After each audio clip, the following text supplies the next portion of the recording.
Sun Risers Hyderabad ఐపీఎల్లో విధ్వంసకర జట్టు 19వ సీజన్లోనూ దూకుడు చూపించింది.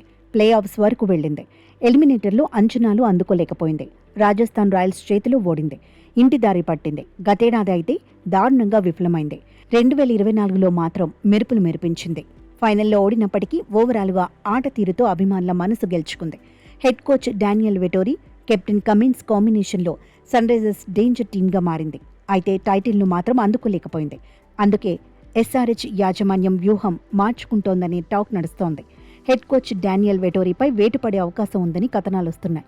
వెటోరీ పనితీరుపై యాజమాన్యం అసంతృప్తితో ఉన్నట్టు చర్చ జరుగుతోంది. ఈసారి భారతీయ కోచ్నే నియమించే అవకాశం ఉందని కథనాలొస్తున్నాయి. వెటోరీ కంటే ముందు ఎస్ఆర్హెచ్కు బ్రియాన్ లారా సేవలు అందించాడు. వెటోరీ ఎంట్రీతో ఎస్ఆర్హెచ్ బ్యాటింగ్ అప్రోచ్ మారిపోయింది. ఫియర్లెస్ గేమ్ ప్లాన్తో బ్యాటర్లు బీభత్సమే సృష్టించారు.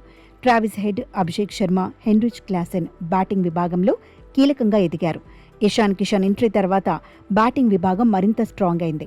నితీష్ కుమార్ రెడ్డి కూడా ప్రధాన ఆయుధంగా మారాడు. కమిన్స్తో జట్టు బ్యాలెన్స్డ్గా మారిపోయింది.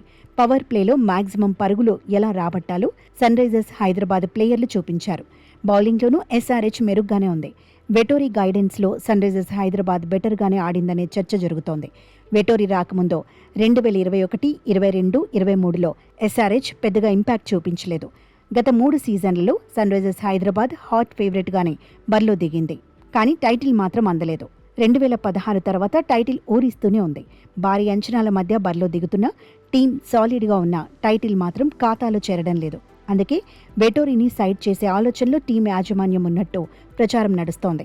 వచ్చే సీజన్ కోసం జట్టులోనూ కొన్ని మార్పులు ఉండొచ్చని ఎక్స్పర్ట్స్ అంచనా వేస్తున్నారు. మొత్తంగా 2027లో ఎస్ఆర్హెచ్ జట్టులో ఎలాంటి మార్పులు రాబోతున్నాయనేది ఇప్పుడు అభిమానుల్లో ఉత్కంఠను పెంచుతోంది.